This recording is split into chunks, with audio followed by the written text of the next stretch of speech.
Thank you so much, Ali and Eric, for joining me today. Very excited to chat about both of your journeys into starting Spacious Skies Campgrounds and kind of what was the catalyst for it, what's sort of the mission and vision. Like we were talking before we started recording, I've sort of fell in love with nature as I got older. So I'm always interested in, how I can travel a little better and the different ways you can spend your time. So before we kind of get started, talk about, maybe both of your backgrounds and how did you guys merge and find each other in life to start this company and brand? Sure. Eric and I, we met when we were in graduate school in North Carolina. We both went for our MBAs, and when we met, I think that it was pretty clear from early on that it would make sense for us to do something entrepreneurial together at some point, once we determined that, each other was it. And Eric was already in the real estate sphere and had been, and that was what his concentration was. I don't want to speak for you too much, Eric, but that is, what he was focused on. And so I think over the years, it made sense that whatever the entrepreneurial vision would be, it would likely have something to do with real estate and that tangible element of something that you can see, feel, touch, be on. Yep. Would you agree, Eric? Yeah, definitely. Yeah. And, that's Eric's concentration. And I'm a creative through and through. I was a musician growing up and through college and shortly thereafter as well. And then I went more behind the scenes beyond performance. And then in business school was focused on marketing and, sort of more creative ways to enhance a guest experience, a customer experience. And so then after graduating, we both actually went to the same company, a real estate developer of luxury multifamily. Eric was a developer on that side of things, and I was on the operations side, marketing side. I did special events, programming that was unique for the living spaces. So that was sort of our foundation there. And then Spacious Skies Campgrounds came about, pretty organically, right, Eric? there's no two ways about it.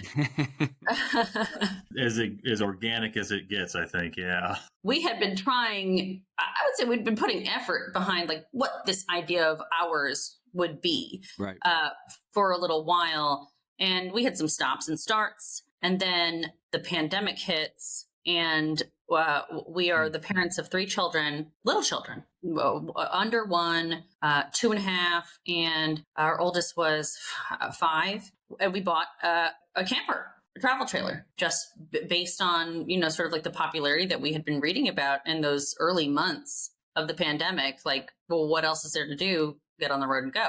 Yeah. So that's what we did. And Eric, how many nights do you think we camped?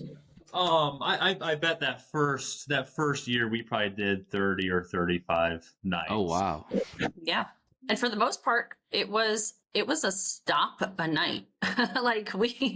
we were unintentionally doing our own market research. We were just trying to soak it all in just for our own benefit. And because we were learning about the lifestyle in general, learning about the rig itself, learning about all of the different types of campsites. We stayed at all different types of campsites and campgrounds, from private to state and national, tiny little mom and pops that were little gems, giant, big names that you hear about in the industry, where it feels like you're on these rolling fields of sort of parking lot style sites that are, highly manicured, all different types of offerings in many, many states. And it dawned on us on this early, on these early adventures that this was it. This is the combination of everything in our backgrounds and our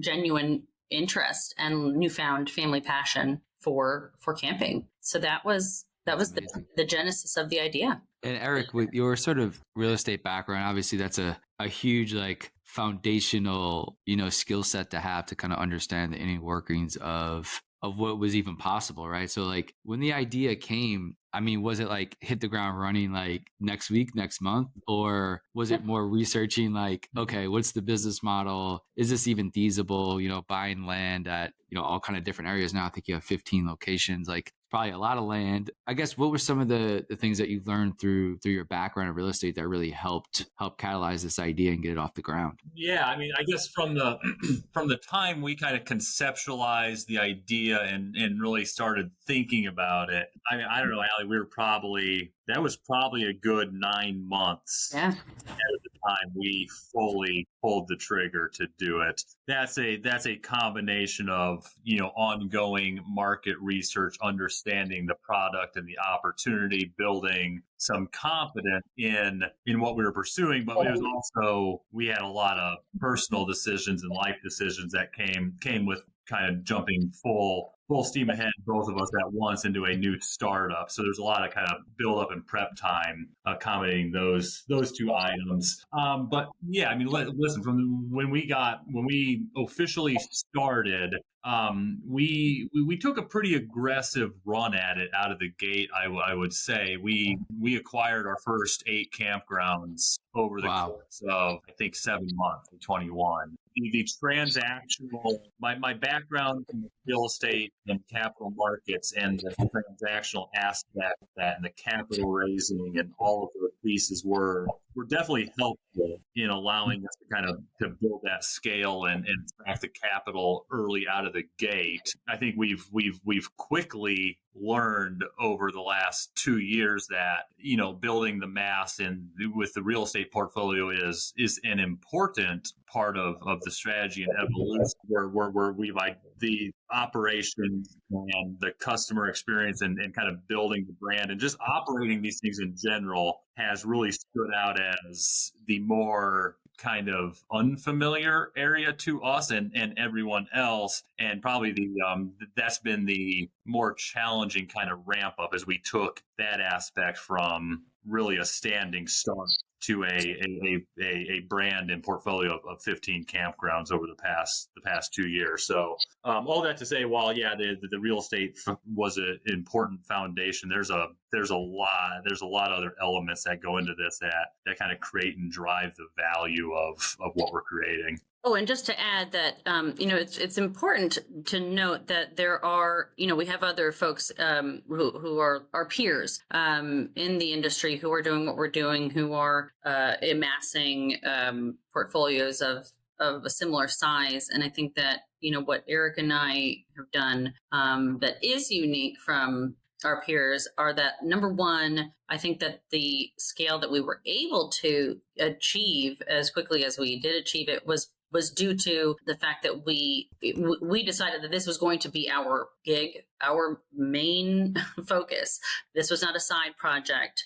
There is a day, it's Spacious Skies Day. It is the day that we had our all kids in daycare and no other jobs to do. And, we had cut ties with former companies and determined that this was it. This is what we were putting our focus on versus having a slow start where it's a side project for somebody. So that's, number one, what I think is unique. And then number two, we are starting all of this from the ground up. We were not an offshoot of another, a group's, an existing, portfolio or existing groups efforts.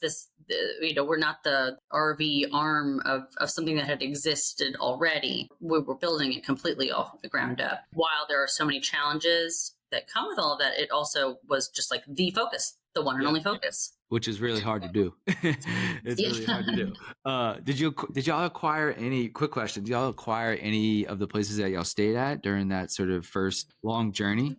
Such a great question because we haven't. And we love so many of them, but we haven't, we either haven't put the effort behind trying to do that, or, they don't make sense. They don't fit our program or something. But that is an interesting question. I wanted to kind of touch on the market research and maybe what, this time and this sort of generation of, of work remotely and sort of more people, I think, trying to get outdoors a little bit more and maybe traveling more often because you can work in different ways. I guess when you were doing that research, like, I guess, what did it say and what was about the data that made you a bit optimistic about, okay, this is the time, this is the now, this is what we're going to sort of dedicate our life to at the moment? Well, we did note that the pandemic was, Sure. a major catalyst for a lot of growth in the industry. But, and Eric, I'm sure you can expound on this. Like, the data from pre-pandemic was still like compelling, and it is sort of where things have begun to level off to. There already was an increased interest and desire for like a major part of our population to get out into the great outdoors and to like infuse more of that into people's lives. So, while there was this like major uptick because it was the only thing anyone could do for leisure for a little while, like that was already trending. So it continues to instill confidence in the idea. And you're right. The work from anywhere movement is huge right now. Like, rise of everything internet all the time, the continued effects of what changed during the pandemic, all of that. And certainly like the focus on Wi-Fi and increasing that bandwidth and the power that we're able to have on our properties is a major focus of of our CapEx goals. Yeah, I think there were a couple other items. The demand tailwinds coming out of the pandemic are really fantastic. But to Ali's point, demand tailwinds leading up to the pandemic were also very encouraging. Going beyond that, related, we like live landscape in the industry. There's not a lot of new product being built historically. That's changing a little bit today, given the uptick in demand. But the really exciting thing about it, I think that plays in well to what we're doing, is just how fragmented the industry is. It's it is dominated by single asset owners, a lot of mom and pop owners, and it's a very fragmented industry with thousands and thousands of different campground names and brands, and just all very individualized. And we think the industry is really ripe for a new, fresh brand to come into the space, and then again, given the fragmented nature, to roll up a whole bunch of these individual properties below that brand and really professionalize the operations and give that level of enhanced customer service and consistency across our collection. That's the other kind of big opportunity as we saw that meshes with how we're doing it. Yep. Love it. What goes into looking at what to acquire, right? Is there just like is there a website you go to find out what campgrounds are for sale, right? Or like, I guess because look, like you said, yeah, but not filled with much. Yeah, and because buying, like you said, a property a month, it seemed like right out the gate, like that's pretty rapid expansion and rapid growth, and now up to 15 is, I guess, what goes into like looking at a property as far as its the acquirability of it. Is it is it location like any real estate, or is it, hey, is this land beautiful, and is it nice, is it have stewards of the land that kept it up very nicely, and sort of it's within nature that it sort of can compel consumers to go there. I guess I'm sure there's a lot of variables that go into what site to look at and what area, but maybe talk us through some of the early ones of how did you even go about getting the first few? Our acquisition criteria is being honed with every acquisition that we do. We're continually shaping and creating that criteria. Sitting here today, a couple things that jump out that are kind of consistent across the spectrum of what we look for is we like to be close to population centers. We like to be close to the people. If we're not close to the people, we want to be close to where the people are going. We like to be in areas where the demand is built in, and we're not fabricating that demand and trying to get people to travel great distances. We're going where that demand already is. We have found that to be an important consideration. But with that said, it's also, I think, equally important for our brand and our products that, to your earlier point, that we do have those elements of the natural beauty and the ability for people to truly get into the outdoors and do outdoor recreating activities. We have campgrounds that are right outside of major population centers, right off of major interstate systems, which are great demand drivers. But those same campgrounds, you wouldn't have any idea how close you were to any of that. Right. You are truly in an outdoor oasis. So you can take advantage of those natural elements. So that combination is something that's really important to us to maintain and carry on as we continue to define that criteria. But I guess backing up just quickly to the early deals. Listen, there's a lot of ways to source these.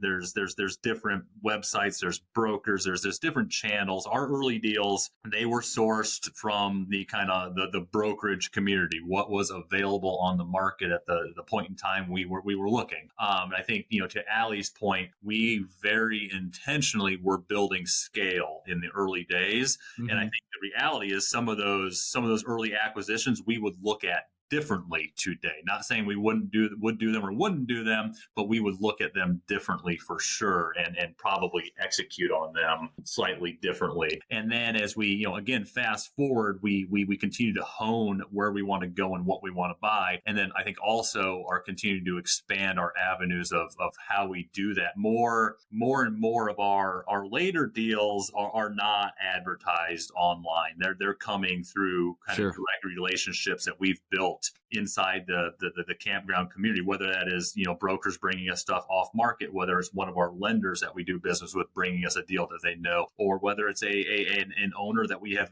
met somewhere along the lines and built a relationship with us, calling when they're ready to sell. So it's certainly an evolution as we continue to go. How has it been being founders together, right? As husband and wife, there's so many variables that go into just, starting a company, let alone, doing it with your life partner. There's a bunch of different aspects to that as well. Like, how has it been, running a startup together? And what would be maybe some tips or advice you would give to emerging couples out there wanting to get into sort of business together, right? To start something like you have. I think that our personalities really lend themselves well to like a complete meshing of our lives. So like everything is intertwined. Sure. Our professional lives are intertwined. Our personal lives are intertwined. It's all overlapping. Our children are a part of Spacious Skies. Like we are just, it's all intertwined. And we, I think that what Eric is heading versus what I am heading are like so unique from each other, but also like so complementary, which, may or may not be on purpose. It's just based on like our professional experience and what we studied in school, and we have the same value systems. So working together is, there's not really like a split between like work life, personal life, because it's also like our favorite topic. It's fun. Is to talk campgrounds and talk shop and the kids love it, and we're all a part of it all together. So it's just shared passion, and that's really like what it boils down to. I mean, like, what else would you add? I think you've definitely hit it. But I think it us being, fully partner on everything, I think has been an advantage to us in our ability to grow this. I think the simple reality is what it takes to kind of go on this entrepreneurial venture and build this thing from scratch. It requires a lot of personal commitment and sacrifice. And I think if either Ali or I were doing this separate from each other, and this was just our job working for someone else, I think we would probably look at each other and think they were crazy, saying, "What are you doing? How are you doing?" That's true. Us doing it together, I think, is necessary to allow us to do just how crazy it is to do it. You're here. The one thing I thought was kind of cool is is the loyalty program. And again, I'm, like I said earlier, I'm kind of just, new into respecting nature and kind of getting out a little more. And I've went to, a few campgrounds in my life, but it's very sort of a bit archaic, right? The sort of just the ones that I've went to, but it seems like maybe the industry hasn't sort of embedded, whether it's technology or embedded sort of just foundational things that are a bit innovative. And I guess campgrounds be innovative? I think the loyalty program is so interesting because you need, first of all, I guess you need that suite of campgrounds that people can, be customers to across the East Coast now and maybe across the country. Right. But I guess the loyalty program and maybe, I guess, what are some other ways that this sort of system can be innovated as we look forward to the future, as we see sort of a new generation of outdoors, technology first, right? Work outdoors, work on the go. Like I love that idea, but like, what are some other ways that it can be innovative, and talk a little bit about the loyalty program and what that provides? Sure. So the loyalty program, I mean, that we launched that earlier this year in February. So it's 2023 now, and that was an idea that we had from inception, from before we even closed on the first campground. It makes sense. And it does bring in that like professionalization from other forms of hospitality, into the mix with RV camping and campgrounds in general. But we're certainly not the first ones to do it. Sure. I when I was growing up, I was, very much passionate about the outdoors and about camping in general. I used to backpack and tent camp exclusively. I think that the first RV I had ever been in was ours that we impulse bought in 2020. Growing up and just sort of like knowing camping and knowing the backwoods and feeling that like real camping was backcountry. We always had, I always had knowledge of KOA as being sort of like an urban version of what I used to like to do. And so I was a KOA member for a while. And it's the only one. It's the only loyalty program that existed until it is in that format until ours. So I'm not too proud to give a nod. Sure. Because they are a 6-year-old brand that you must respect, but they are, one of the only ones that is recognizable. And, everyone deserves a little, disruption as the title of your, podcast suggests. So it's really, the loyalty program is meant to entice more people into this lifestyle and into these experiences. That is truly our very genuine motive here. Our mission is to share what we love, which is camping and which is being in the outdoors and experiencing these things with your loved ones, and just spreading that in the way that we like to do it with as many people as possible. And so the scale of our portfolio calls to that. The loyalty program, which is supposed to entice more people into it, calls to that. And I think that,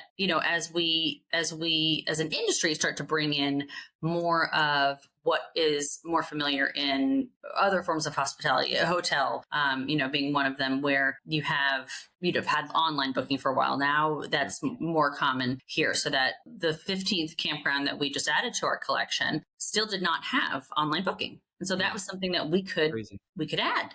And that just makes everything easier for everybody. It seems simple, but it's still being brought in. And then bringing digital advertising into this mix. Like, again, the 15th campground that we just added, which is in Savannah, Georgia. It's no middle of nowhere place. Had nothing going for it as far as like digital ways of letting people know that this place existed. A beautiful place that is in an urban environment that is this like gem, this little jewel. You can't even believe that you're in, a city when you're there. And like now more people can know about it, and now more people can come camp there. It's using the technologies that seem like a given Yeah, I mean, I think you hit the big ones. I mean, we're putting a big focus on just professionalizing the operations on kind of all levels, and the digital marketing is a huge piece of that. Online bookings, revenue management, just some sophistication in the pricing model, just a whole host of different avenues to professionalize the image and the brand. But I think one thing, the coolest thing to me, and Ali's already touched on it, particularly relative to other businesses or other real estate asset classes, is we can generate new demand for our offering. So when we're going out and marketing and advertising, like creating demand isn't just, taking a customer from the campground down the road and convincing them to come to ours. Instead, we can reach the person sitting on their couch on Wednesday night and create demand out of them. They now, instead of sitting on the couch on Friday, now they're coming out camping because we're able to reach them. That's the really cool aspect of it to me, is how we can reach people and impact their lives and get them out doing something that we think is good for them and everybody. Yeah, and sometimes when, again, being a city boy, I didn't grow up going camping. I didn't grow up doing these kind of things because it always seemed like really far, and it always seemed like a really big lift. Right. Like it's like, Yeah. first of all, you gotta have a vehicle to like be able to pack all this stuff in. You gotta have all the stuff needed to go. Yeah. It seemed it was like overwhelming. It was like, that's a lot of work. But I think now the smart thing, which I'll have done, is like, hey, let's be close to where people are, so it doesn't seem that big of a lift. Like you said, like it could be a weekend trip, right? It could be this long weekend type of family staycation or how, right? I mean, it's That's not right. this week, 2 weeks long where you have to take off so much time.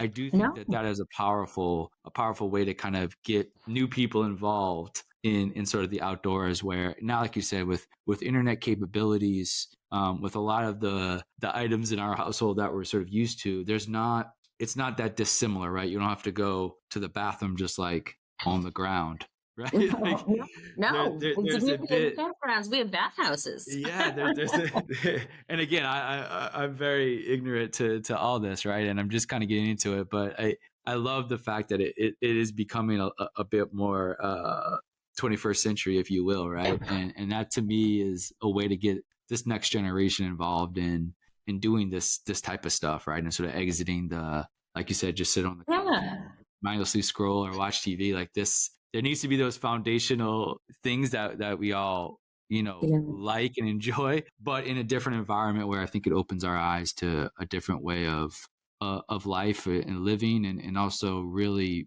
respect nature. And I think that's what I've come to grow and love. And that's kind of my next question. I'll end on a couple here. One would be, as you become, stewards of land now, right? I mean, you're kind of, as you continue to scale, you have this now responsibility to land, right, in nature. And like, how do you look at that as, you have your business plan, you have your requirements to whether it's investors or your balance sheet, right? As a family now, this is your sort of your income, right? But then how do you also look at, hey, we are stewards of land and nature. And how do you look at sustainability as you scale and acquire more land? Like, maybe what are some conversations around, as a family or with investors around like sustainability and being like, hey, how do we have a beautiful landscape in nature, but also make sure that we're taking care of the land? Yeah, I think that's a great question. I mean, we can start with just what we are acquiring and what the state of the campgrounds themselves often are in. We very often come into a new campground and we think like, oh, we're saving this place. We're saving this place. Right. Because like Eric said before, the industry has been pretty fragmented as far as ownership goes. And these small single property and single business owners are doing what they can do and how they know how to do it for however long they have been doing it. So, which is often decades, right? And the corners are cut and we have to be empathetic to our predecessors because they can only make decisions based on the resources they have. And oftentimes the infrastructure is in a state that is like not only like just needing repair because of functioning or needing to function properly, but like it is affecting the environment and affecting the land itself, not in any way that's like going to raise any flags. We don't put ourselves at that kind of risk, but we certainly come in and we get excited about cleanup, and we get excited about repairing infrastructure that needs it, so that people can come enjoy these campgrounds and not see anything in disarray or litter or long-term guests that sort of exploded their property all over the place. We come in and we clean up and make these decisions right away to take care of the land that we are now taking care of. That's like where we have been for our very early time as Spacious Skies Campgrounds. That's as far as the question that you've asked, I think that's been a pretty heavy part of that focus. We've tried to start making a couple partnership decisions. One of them is the National Forest Foundation. So every review that we get, whether it is on an online platform or if it is a handwritten card, if it is good, if it is bad, it does not matter. Every review that comes in, we donate $1 per review to the National Forest Foundation, and so we get to celebrate each month how many dollars we got to donate, and so that is. A donation is an easy way to also go about that. But as we move forward, I think that, especially our investors, and Eric, I think you can agree, we have we've all mutually chosen each other based on a lot of common values. And I think one of those is that we would never feel like we're being put in a position to make some decision that puts profits so far above other things that we all believe in together, namely making sure that we're not just destroying anything and destroying the environment around us. It's all about preservation. I mean, that's part of what is enticing about our product and about the campground product in general, is that it is the outdoors. Yep. And that requires preservation. Just kind of re-emphasizing, especially as you think about the dynamic between us and our execution and investors and competing interests. And I think it's very important to note that we acquire what we acquire because that's the business that we have built. Part of being part of Spacious Skies is acquiring the products that do have the natural preservation, that have not had all the trees cut down, or that's our business plan lends itself well to that preservation. And we believe, especially as you start talking about the intersection now of natural preservation and profits, we pretty firmly believe that preservation leads towards more good within our program and within our system. We think it's something that our consumer gravitates towards and appreciates, and we will be rewarded and compensated on the back end because they're going to choose to come back to a Spacious Skies Campground and back to that type of environment because it's what the consumer in our demographic is seeking. So they all blend really well together. I want to end a little bit on, the future and maybe, scale, quickly getting up to 15. I guess when you look at 3 to 5 years down the line, I guess what is the amount of campgrounds you'd like to have? Is there sort of goals and successes you would like to see in maybe a 3 to 5 year time period? That's an interesting question. I have my thoughts, I'm sure Ali has hers. Let me go first quickly. I think, given where we're at right now, I think we all recognize that scale is important to be able to build the efficiencies and ultimately do the good that we believe we can do across our collection. We don't have a 5-year plan written down, to be perfectly candid. We don't have any volume goals. I think we're very cautious about setting arbitrary goals around scale. I think we're a lot more focused on really perfecting what we have, perfecting our operations and delivering the best guest experience that we can. That's always been our focus. And as we continue to do those things right, and we continue to grow our brand, we will continue to grow the real estate portfolio accordingly, so long as we can do all the basics and the fundamentals right. That's right. And I think that there are a number of different ways that you can keep growing and scaling in this industry, in real estate in general. And, right now we are owning and operating. And we just, like Eric said, we don't put arbitrary numbers on anything, arbitrary goals. We also like to keep our minds open. We are very flexible. We don't really like to set like hard expectations or a hard line decision. This is how we're going to do things forever. We are averse to that way of thinking. And I think that has lent itself to a lot of our success, and hopefully will continue to. So we always are like free to look at the business plan. I mean, the business plan A failed miserably on the first day that we closed on our first campground. We had thought that we would be more passive owners and hire out the management of the campgrounds. And day one, we're not exaggerating here. It failed. And that is when, I actually stepped in. I managed our first campground until I felt I could leave it after a few weeks. And that was the genesis of, we can't just acquire and develop a brand and then farm out the management of the properties themselves. It has to be a full picture. So we are very open to being nimble and flexible and changing things up if it calls for it. That's a long answer to your question, but those are the best, though. Those are the best. Well, thank you, Ali and Eric, for your time. I know you're super busy, and I'm always grateful when people take time out of their lives to kind of talk about a little bit about their journey and story. And it's really cool to kind of do this as a family. I think that's really cool to have, three young kids and kind of build this together. I think that's going to be awesome for them to sort of grow up in and learn about the outdoors, but also learn about business, right? It's so awesome to have parents that are, that kind of instill some skills so early on, right? Just by doing it and being there and seeing how you guys work day to day. That's so powerful. So, best of luck for the next decades to come, and can't wait to get out to one of the campgrounds here pretty soon.